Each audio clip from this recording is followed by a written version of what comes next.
മുഖ്യമന്ത്രി ശ്രീ പിണറായി വിജയൻ കൈകാര്യം ചെയ്യുന്ന വിജിലൻസ് വകുപ്പ് കേരളത്തിൽ ഗവൺമെന്റ് ഡിപ്പാർട്ടുകളിൽ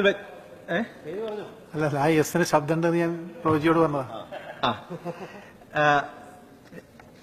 സർ, ബഹുമാനനായ മുഖ്യമന്ത്രി നേരിട്ട് കൈകാര്യം ചെയ്യുന്ന വിജിലൻസ് വകുപ്പ് തന്നെ കേരളത്തിലെ വിവിധ ഗവൺമെന്റ് ഡിപ്പാർട്ട്മെന്റുകളിൽ വെച്ച് ഏറ്റവും കൂടുതൽ അഴിമതി നടക്കുന്ന ഒരു വകുപ്പായി കണ്ടെത്തിയ ഒരു വകുപ്പുമായി ബന്ധപ്പെട്ട ഒരു ധനാഭ്യർത്ഥന ആയതുകൊണ്ട് ഞാൻ അതിനെ എതിർക്കുകയാണ്. സർ, ഇവിടെ കുറെ കാര്യങ്ങൾ പറഞ്ഞു. ബഹുമാനനായ ഈ വകുപ്പ് കൈകാര്യം ചെയ്യുന്ന മന്ത്രി സുമുഖനാണ്, സുന്ദരനാണ്, വാചാലനാണ്, വാഗ്മിയാണ്, മനുഷ്യസ്നേഹിയാണ്. ഡ്രൈവറെയും അതുപോലെ തന്നെ ഗൺമാനെയും ഒക്കെ ഒപ്പമിരുത്തി ഭക്ഷണം കൊടുക്കുന്ന വിശാല ഹൃദയനാണ്. ഏതായാലും അദ്ദേഹം ഈ വകുപ്പിന്റെ കാര്യത്തിൽ കുറച്ചുകൂടി ജാഗ്രത പുലർത്തണമെന്നും കുറച്ചുകൂടി കാര്യക്ഷമമായി ഈ വകുപ്പിനെ മുന്നോട്ട് കൊണ്ടുപോകണം എന്നുമാണ് എനിക്ക് വിനീതമായി അഭ്യർത്ഥിക്കാനുള്ളത്. സർ, തദ്ദേശ സ്വയംഭരണ സ്ഥാപനങ്ങളുമായി ബന്ധപ്പെട്ട് ഏറ്റവും കുറച്ച് പദ്ധതി നിർവഹണം നടന്ന ഒരു വർഷമാണ് ഇവിടെ സമാപിച്ചത്.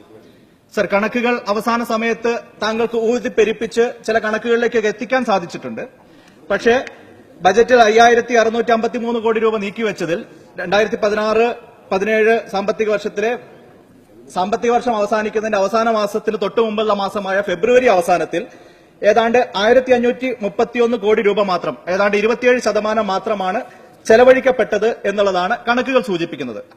സമാനമായ സാഹചര്യത്തിൽ 2015-16 ഫെബ്രുവരി മാസത്തിൽ 37.8% പദ്ധതി നിർവഹണം നടത്താൻ നമുക്ക് സാധിച്ചിരുന്നു.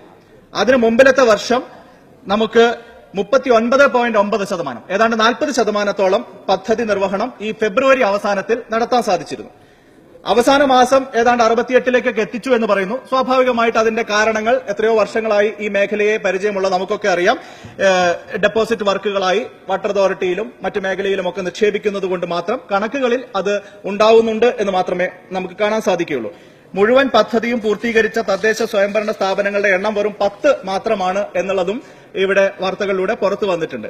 അപ്പോൾ വലിയ രീതിയിലുള്ള ഒരു മിസ്മാനേജ്മെന്റും ഒരു ശ്രദ്ധക്കുറവും ഈ മേഖലയിൽ നടക്കുന്നുണ്ട് എന്നുള്ളതാണ് നമുക്ക് കാണാൻ സാധിക്കുന്നത്. UDF ഗവൺമെന്റിന്റെ കാലത്തെക്കുറിച്ച് ഒരുപാട് ആക്ഷേപങ്ങൾ നിങ്ങളുടെ അവിടെയുള്ള ആളുകൾ പറഞ്ഞു. ഞാൻ അതിലേക്ക് വളരെ വിശദമായിട്ട് കടന്നു പോകുന്നില്ല.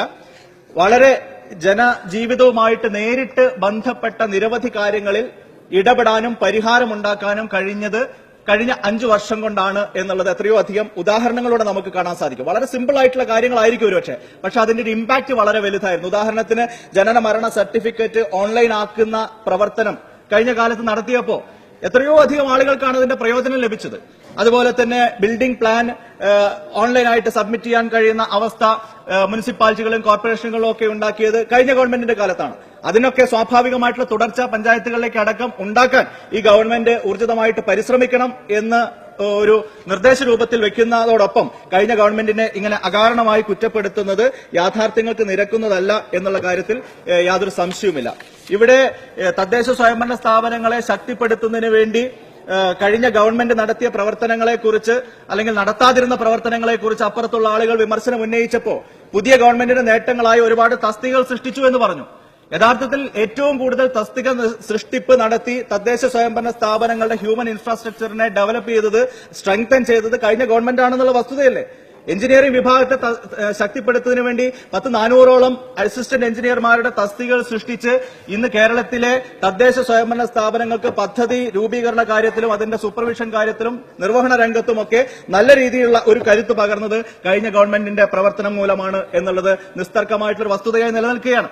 കേരളത്തിലെ 950ഓളം ഗ്രാമപഞ്ചായത്തുകളിൽ മുഴുവൻ അസിസ്റ്റന്റ് സെക്രട്ടറി എന്ന് പറയുന്ന ഒരു പുതിയ തസ്തിക സൃഷ്ടിച്ചത് കഴിഞ്ഞ ഗവൺമെന്റിന്റെ കാലത്താണ്. ക്ലർക്കുമാരുടെ അഡീഷണൽ തസ്തിക സൃഷ്ടിച്ചത് കഴിഞ്ഞ ഗവൺമെന്റിന്റെ കാലത്താണ്. ഇതൊക്കെ നിലനിൽക്കുമ്പോഴാണ് 1500ഓളം പുതിയ തസ്തികകൾ കഴിഞ്ഞ ഗവൺമെന്റ് കാലത്ത് സൃഷ്ടിച്ചതുകൊണ്ടാണ് പല രീതിയിലും പദ്ധതി നിർവഹണം മുന്നോട്ട് കൊണ്ടുപോകാൻ നമുക്ക് സാധിച്ചത് എന്നുള്ളതാണ് വാസ്തവം. സർ, ഇനിയും കുറെ കാര്യങ്ങൾ, പ്രത്യേകിച്ചും ഞാൻ നേരത്തെ പറഞ്ഞ എഞ്ചിനീയറിംഗ് വിങ്ങിനെ ശക്തിപ്പെടുത്തുന്ന കാര്യത്തിൽ ഇനിയും ഒരുപാട് കാര്യങ്ങൾ ചെയ്യേണ്ടതായിട്ടുണ്ട്. ഏതാണ്ട് 195 AEമാർക്ക് ഒന്നിലേറെ പഞ്ചായത്തുകളുടെ ചുമതല നിർവഹിക്കേണ്ടി വരുന്ന സാഹചര്യമാണ് ഇപ്പോൾ ഉള്ളത്. ഓവർസിയർമാരുടെ ഏതാണ്ട് 700ഓളം ഒഴിവുകളുണ്ട്. ഈ ഒഴിവുകളൊക്കെ പൂർത്തീകരിച്ച് എത്രയും പെട്ടെന്ന് ആ മേഖലയിൽ കൂടുതൽ ഇടപെടൽ നടത്താൻ നമുക്ക് സാധിക്കേണ്ടതായിട്ടുണ്ട്. കാരണം ഇത് പ്രായോഗിക പ്രശ്നമായിട്ട് വരികയാണ്. ഇപ്പൊ ജൂൺ മാസം ആദ്യവാരത്തിൽ സ്കൂൾ തുറക്കുന്നതിന് മുമ്പ് നമ്മുടെ സ്കൂളുകൾക്കൊക്കെ ഫിറ്റ്നസ് സർട്ടിഫിക്കറ്റ് കൊടുക്കണം. എന്റെ മണ്ഡലത്തിലടക്കം കഴിഞ്ഞ ദിവസം AEO പറയുകയായിരുന്നു, നമ്മുടെ സ്കൂളുകൾക്കൊന്നും ഫിറ്റ്നസ് സർട്ടിഫിക്കറ്റ് കൊടുക്കാൻ പഞ്ചായത്തുകളിൽ നിന്ന് എഞ്ചിനീയർമാരെ കിട്ടുന്നില്ല, അവർക്ക് മറ്റു പല ജോലി ഭാരമാണെന്ന് പറഞ്ഞുകൊണ്ട് അവർ മാറി നിൽക്കുകയാണ്. അപ്പോൾ ഈ മേഖലയിൽ എത്രയും പെട്ടെന്ന് താങ്കളുടെ ഒരു ഇടപെടൽ ഉണ്ടാകണം. ഈ സ്കൂൾ തുറക്കുന്നതിന് മുമ്പ് സ്കൂൾ കെട്ടിടങ്ങൾക്ക് ഫിറ്റ്നസ് കൊടുക്കുന്നത് അടക്കമുള്ള കാര്യങ്ങൾ ചെയ്യാൻ വേണ്ടിയിട്ടുള്ള ഒരു ഇടപെടൽ ഉണ്ടാകണം എന്ന് അഭ്യർത്ഥിക്കുകയാണ്. സർ, MLA-മാരുടെ ആസ്തി വികസന ഫണ്ട് അടക്കമുള്ള കാര്യങ്ങൾ തദ്ദേശ സ്വയംഭരണ സ്ഥാപനവുമായിട്ട് ബന്ധപ്പെട്ട് നിർവഹണ രംഗത്ത് വരുമ്പോൾ പലതരത്തിലുള്ള പരിമിതികൾ ഉണ്ടാവുന്നുണ്ട്. ചീഫ് എഞ്ചിനീയറുടെ തന്നെ ഒരു റിപ്പോർട്ടിൽ ഞാൻ വായിച്ചത് ഏതാണ്ട് 100 കോടി രൂപ കഴിഞ്ഞ വർഷം 16-17 വർഷത്തിൽ ഈ രീതിയിൽ നിർവഹണത്തിൽ ലഭിച്ചപ്പോൾ അതിൽ 50 കോടിയിൽ താഴെ രൂപ മാത്രമാണ് ചെലവഴിക്കാൻ സാധിച്ചത് എന്നുള്ളതാണ്. അപ്പൊ ആ മേഖലയിലും നമുക്ക് കുറച്ചുകൂടി കാര്യക്ഷമത വർദ്ധിപ്പിക്കേണ്ടതായിട്ടുണ്ട്. സർ, പൊതു ശൌചാലയങ്ങളുടെ വിഷയം നമ്മുടെ സാമൂഹ്യ മാധ്യമങ്ങളിലൂടെയൊക്കെ വലിയ രീതിയിൽ മുൻകാലങ്ങളിൽ ചർച്ച ചെയ്യപ്പെട്ടതാണ്. ഞാൻ ഓർക്കുകയാണ്, കഴിഞ്ഞ തെരഞ്ഞെടുപ്പിന് തൊട്ട് മുമ്പുള്ള സമയത്ത്, കഴിഞ്ഞ ഗവൺമെന്റിന്റെ അവസാന സമയത്ത് ഫേസ്ബുക്കിലൂടെ ഒരു ചർച്ച നടന്ന സമയത്ത് അന്ന് CPM നേതാവായിരുന്ന ഇന്നത്തെ ധനമന്ത്രി വലിയ ഒരു വാഗ്ദാനം ഫേസ്ബുക്കിലൂടെ അദ്ദേഹത്തിന്റെ ഫേസ്ബുക്ക് പോസ്റ്റിലൂടെ നൽകിയിരുന്നു.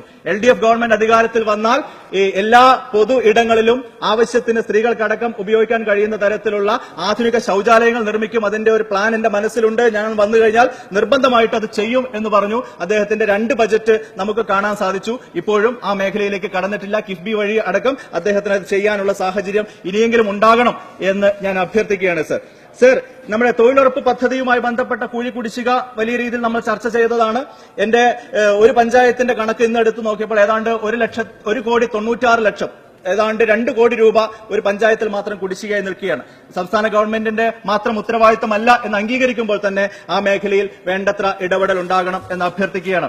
സർ, ഈ തൊഴിലുറപ്പ് പദ്ധതിയുമായി ബന്ധപ്പെട്ട് മെറ്റീരിയൽസ് വർക്കുമായി ബന്ധപ്പെട്ട് പുതിയ ഒരു ക്രമീകരണം വന്നപ്പോൾ നമ്മളൊക്കെ വലിയ രീതിയിൽ ആശ്വസിക്കുകയായിരുന്നു. കാരണം പുതിയ പല കോൺക്രീറ്റ് റോഡുകളൊക്കെ ഇതുമായി ബന്ധപ്പെട്ട് ചെയ്യാൻ വേണ്ടി പല പഞ്ചായത്തുകളും തയ്യാറായി കടന്നു വന്നു. എന്റെ നിയോജകമണ്ഡലത്തിൽ ഒരു പഞ്ചായത്ത് ആ നിലയിൽ ഒരു റോഡ് നിർമ്മിച്ചു.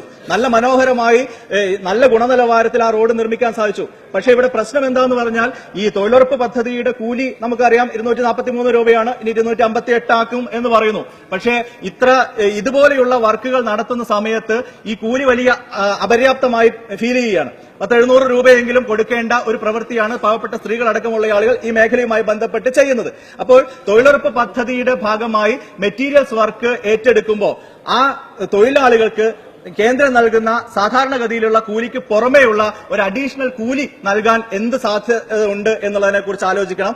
അങ്ങനെ ഒരു ബ്രിഡ്ജ് ഫണ്ട്, നമുക്കൊരു ഗ്യാപ് ഫണ്ട് നമുക്ക് ഉണ്ടാക്കിയെടുക്കാൻ സാധിക്കുമോ എന്നുള്ളതിനെ കുറിച്ച് ആലോചിക്കണം. അങ്ങനെ വന്നാൽ തദ്ദേശ സ്വയംഭരണ സ്ഥാപനങ്ങളുടെ ഒരുപാട് വർക്കുകൾ നമുക്ക് തൊഴിലുറപ്പ് പദ്ധതിയുടെ ഒരു വിഹിതം കൂടി ഉപയോഗപ്പെടുത്തിക്കൊണ്ട് നിർവഹിക്കാൻ സാധിക്കും എന്നുള്ളതാണ് സർ പ്രായോഗിക തലത്തിലുള്ള ഒരു അനുഭവം. സർ, അധികാര വികേന്ദ്രീകരണത്തെ കുറിച്ച് എപ്പോഴും ഇവിടെ പറഞ്ഞു, ഇവിടുത്തെ നേരത്തെയുള്ള ആളുകളൊക്കെ പറഞ്ഞപ്പോ ഒരു കാര്യം ഞാൻ ഓർമ്മപ്പെടുത്താൻ ആഗ്രഹിക്കുകയാണ്. 1995 കേരളത്തിൽ ശ്രീ AK ആന്റണിയുടെ ഗവൺമെന്റ് പഞ്ചായത്ത് രാജ് നഗരപാലിക നിയമം നടപ്പാക്കി ആദ്യത്തെ തെരഞ്ഞെടുപ്പ് നടത്തി പുതിയ തദ്ദേശ സ്വയംഭരണ സ്ഥാപനങ്ങൾക്ക് അധികാരം കൈമാറിയപ്പോ ഒരു പ്രധാനപ്പെട്ട അധികാരം നമ്മുടെ തദ്ദേശ സ്വയംഭരണ സ്ഥാപനങ്ങൾക്ക് നൽകിയിരുന്നു. അതിന്റെ വകുപ്പ് 237, 447 വകുപ്പുകൾ പ്രകാരം ഓരോ പഞ്ചായത്തിന്റെയും അല്ലെങ്കിൽ മുനിസിപ്പാലിറ്റിയുടെയും പ്രവർത്തന പരിധിക്കകത്ത് മദ്യഷാപ്പുകൾ വേണമോ വേണ്ടയോ എന്നുള്ള അധികാരം പഞ്ചായത്തുകൾക്ക് നൽകിയിരുന്നു UDF ഗവൺമെന്റ്. 96 ഭരണം മാറി നായനാരുടെ നേതൃത്വത്തിലുള്ള ഗവൺമെന്റ് LDF ഗവൺമെന്റ് അധികാരത്തിൽ വന്നപ്പോൾ ആദ്യം ചെയ്തത് പഞ്ചായത്തുകൾക്ക് AK ആന്റണി ഗവൺമെന്റ് നൽകിയ ഈ അധികാരം തിരിച്ചെടുക്കുകയായിരുന്നു. പിന്നീട് സംസ്ഥാന ഗവൺമെന്റിന്റെ കയ്യിലിരുന്നു. 2011 വീണ്ടും UDF ഗവൺമെന്റ് അധികാരത്തിൽ വന്നപ്പോഴാണ് വീണ്ടും അത് പഞ്ചായത്തുകൾക്ക് തിരിച്ചു നൽകാനുള്ള തീരുമാനമെടുത്തത്. ഇപ്പോഴത്തെ ഗവൺമെന്റ് ഇതാ വീണ്ടും അത് ഗവൺമെന്റിലേക്ക് തിരിച്ചെടുക്കാൻ പോകുന്നു. സർ, അധികാര വികേന്ദ്രീകരണത്തെ അട്ടിമറിക്കുകയാണ്.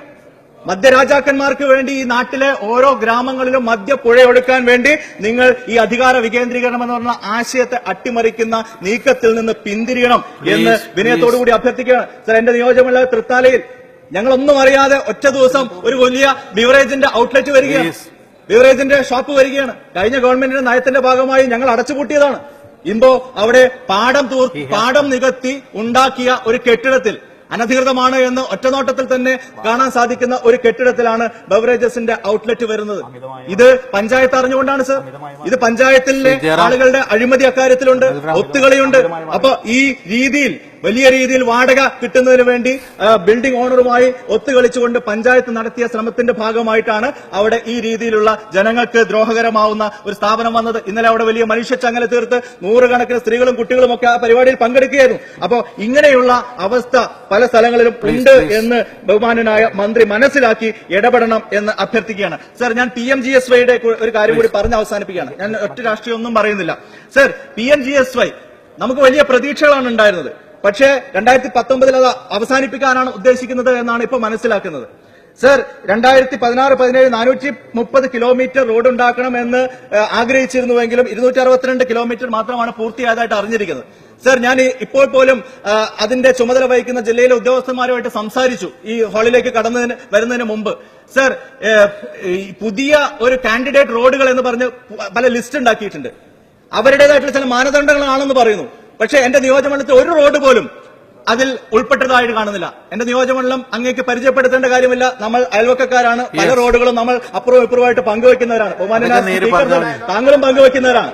അപ്പൊ അതുകൊണ്ട് നമ്മുടേതുപോലുള്ള ഗ്രാമീണ മേഖലയിലെ ഒരു റോഡ് പോലും ഇവരുടെ മാനദണ്ഡത്തിൽ ഉൾപ്പെടുന്ന തരത്തിൽ ഉൾക്കൊള്ളിക്കാൻ സാധിക്കുന്നില്ല എങ്കിൽ ഇതിൽ പ്രകടമായിട്ടുള്ള അനീതിയുണ്ട്. സർ, അങ്ങിക്കാര്യത്തിൽ ഇടപെടണം. ഞാൻ അങ്ങയോട് പേഴ്സണലായിട്ടും സൂചിപ്പിച്ചതാണ്. അങ്ങിക്കാര്യത്തിൽ ഇടപെടണം. ഈ കാൻഡിഡേറ്റ് റോഡുകൾ ഇനി വരുന്ന ഫേസ് 2-ൽ ഏറ്റെടുക്കാൻ പോകുന്ന റോഡുകളുടെ കാര്യത്തിൽ പ്രത്യേകമായിട്ടുള്ള ജാഗ്രതയുണ്ടാണ്. ഒരു പ്രാദേശിക സന്തുലിതാവസ്ഥ ഇക്കാര്യത്തിൽ പാലിക്കാൻ അങ്ങയുടെ ഭാഗത്ത് നിന്ന് ജാഗ്രത ഉണ്ടാകണം എന്ന് മാത്രം അഭ്യർത്ഥിക്കുകയാണ്.